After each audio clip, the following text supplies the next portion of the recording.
अस्सलाम वालेकुम नाज़रीन, मैं अब्दुल जब्बार सुमरो हाज़िर हूँ आपके programme behind the news with Abdul Jabbar Soomro के साथ। तो शुरू करते हैं आज की खबरें। जैसा कि आप जानते हैं, IMF ने स्टैंड बाई एक मुआहदा पाकिस्तान के साथ कर दिया है, जिसकी बुनियाद रख दी गई है। बोर्ड ऑफ डायरेक्टर्स को उसको फाइनल करना है। तो यूँ समझें कि ये तकरीबन जो है मुआहदा हो चुका है, स्टाफ लेवल का मुआहदा हो गया है, बाकी ये इसको बोर्ड ऑफ डायरेक्टर्स में जाएगा। उसके बाद पाकिस्तान को $3 अरब पाकिस्तान को मिलेंगे, जिससे पाकिस्तान में कम से कम अदायगियों का जो तवाज़ुन बिगड़ रहा था, जिससे पाकिस्तान की डिफ़ॉल्ट होने का जो ख़तरा ज़ाहिर किया जा रहा था कि वो दिसंबर तक शायद पाकिस्तान किसी डिफ़ॉल्ट के ख़तरे से दो चार हो, वो अब दूर हो जाएगा। अभी सऊदी अरब UAE से भी पैसे मिलने हैं और फिर चाइना से भी लोन रीशेड्यूल होंगे। उसके बाद इंशाल्लाह अब डिफ़ॉल्ट का दूर दूर तक कोई ख़तरा नहीं है। बस अब सिर्फ ये है कि पाकिस्तान में कुछ मुश्किलात बढ़ेंगी, बिजली और गैस की कीमतें बढ़ेंगी, पेट्रोल पर भी 10 रुपये लेवी बढ़ेगी और टैक्सेस की शरह भी बढ़ा दी गई है कि सरकारी मुलाजमीन की तनख्वाहें जो 2 लाख से ऊपर होगी उस पर 2.5% इजाफी टैक्स लिया जाएगा और नया स्लैब जारी कर दिया गया है, जो यकीनन सरकारी मुलाजमीन के लिए बात से परेशानी है। सरकारी मुलाजमीन क्या, कारपोरेट के मुलाजमीन और तमाम मुलाजमीन जितने भी हैं जिनकी इनकम 2 लाख या उससे ऊपर है, वो सारे परेशानी और में आ गए हैं। मुआशी तौर पर इन सबको धचका लगेगा, लेकिन इसके सिवा हुकूमत पाकिस्तान के पास और कोई चारा ही नहीं कि वो IMF के साथ मुआहदे में जाना है, तो ये चीज़ें करनी पड़ेंगी। और इस बार पहली बार ऐसा हो रहा है कि चीज़ें पहले ही कराई जा रही हैं, मुआहदा बाद में हो रहा है और पैसे बाद में मिलेंगे। तो यूँ पाकिस्तान के आवाम का मज़ीद जूस निकाला जा रहा है और मज़ीद जूस निकलेगा अभी। तो ये सूरत हाल मुआशी तौर पर तबाहकुन होगी और जो बेसिक पॉइंट्स भी बढ़ाकर 22% कर दी गई हैं स्टेट बैंक की तरफ से, इससे भी एक बहरान पैदा होगा, महंगाई का एक तूफ़ान होगा। लेकिन उम्मीद है कि दिसंबर तक सूरत हाल कुछ कंट्रोल में आ जाए। दिसंबर से पहले कोई चीज़ किसी कंट्रोल में आने का सवाल पैदा नहीं होता। उसके अलावा दुबई की जो यात्रा हुई, दुबई में जो मुलाकातें हुई, वहाँ पर भी मेन शेड्यूल जो था वो यही था, मुआशी प्लान पाकिस्तान के लिए। उसके लिए नवाज़ शरीफ ने दुबई में बहुत से वहाँ के सनतकारों के साथ, चैम्बर्स के साथ, हुकूमत के साथ मीटिंग्स की और सऊदी अरब के कुछ लोग भी यहाँ आए, तजारती वफद, उनसे भी उनकी मुलाकातें हुई हैं। जो गवादर में ऑयल रिफाइनरी जो है वहाँ लगानी है और दूसरी चीज़ें होनी है। पाकिस्तान में सऊदीया की इन्वेस्टमेंट होगी और मुत्तहदा अरब इमारात जो है कराची में इन्वेस्ट करना चाहता है, कराची पोर्ट को, और ख़ास तौर पे KPT को उन्होंने लीज़ पर लेने का कहा है और शायद 1 वर्ष उन्होंने लीज़ पे ले भी ली है। तो अभी मज़ीद ये चीज़ें आगे जाएंगी और पाकिस्तान की ये चीज़ें सारी इन मुल्कों की तरफ जा रही हैं। कुछ चाइना के पास, कुछ सऊदी के पास, कुछ UAE वालों के पास इंतज़ाम सारे संभालेंगे और PIA को भी संभालने की बातें हो रही हैं। तो ये सारी मुआशी तगोदो हो रही है, जिसका बुनियादी मकसद यही है कि आइंदा हुकूमत जो आएगी उसके जो मंसूबे हैं वो 10 साल के लिए होंगे।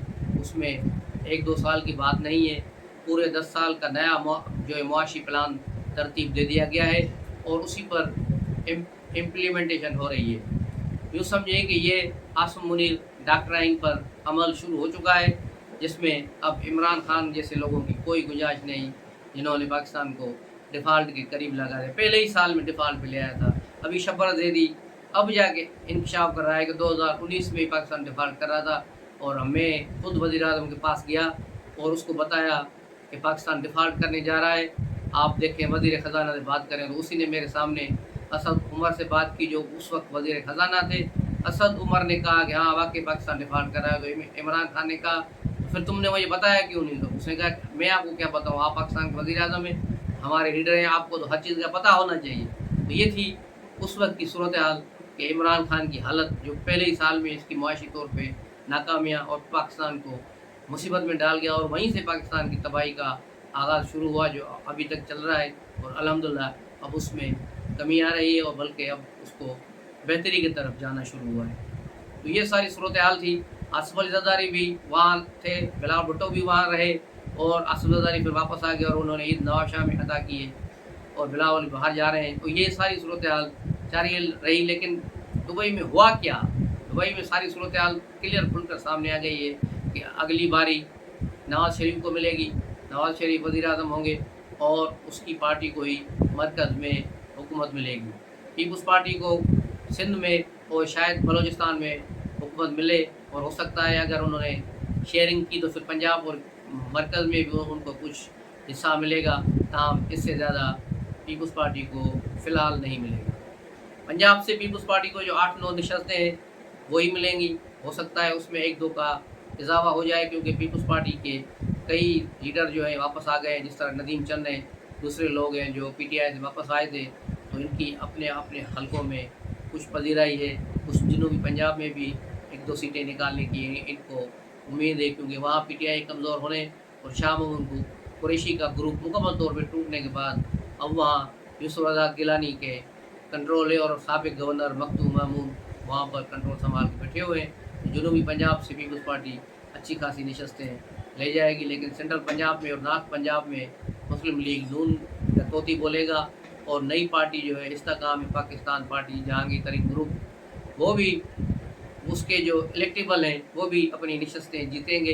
फिर कुछ आज़ाद उम्मीदवार होंगे, लेकिन बात फिर वहीं की वहीं आएगी कि अगला वज़ीर आज़म जो है नवाज़ शरीफ होगा। इमरान खान ने अपने घर में ईद मनाई और उसकी एक तस्वीर भी जारी की गई सोशल मीडिया पर पीटीआई के अकाउंट से, इमरान खान ईद की नमाज़ पढ़ रहे हैं। उसके साथ बैठे हुए किसी भी शख्स को कोई नहीं जानता, क्योंकि वो सारे लोग उसके बंगले के जो है मुलाजिम है, सिक्योरिटी गार्ड है।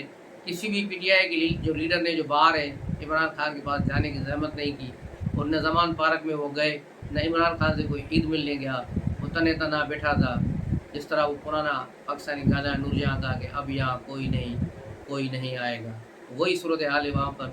शाह महमूद कुरैशी भी मुल्तान में फटकियाँ मार रहे हैं, लेकिन वो भी उस ग्रे एरिया में नहीं घुस रहे जहाँ इमरान खान पहले ही फंसे हुए हैं। वो उसने भी दूर दूर से बातें करके थोड़ी IMF की बात करके फिर कहानी कल ख़त्म कर दी, लेकिन इमरान खान का कहीं जिक्र तक नहीं किया।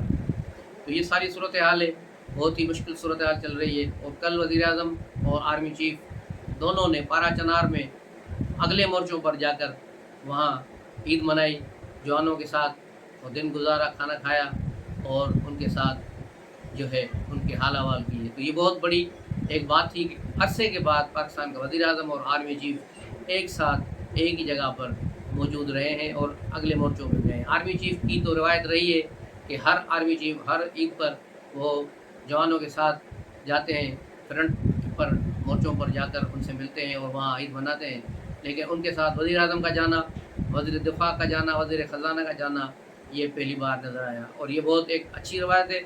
ओके, एक पेज पर चले सारे, ताकि पाकिस्तान को इस्तेहकाम मिले, पाकिस्तान को एक बड़ा जो पुरसुकून और मुआशी प्लान मिले, जिससे आम आदमी की ज़िंदगी बेहतर हो सके, आम आदमी के मसाइल हल हो सके। मिलते हैं अगले व्लॉग में, तब तक के लिए इजाज़त दीजिए। अस्सलाम वालेकुम।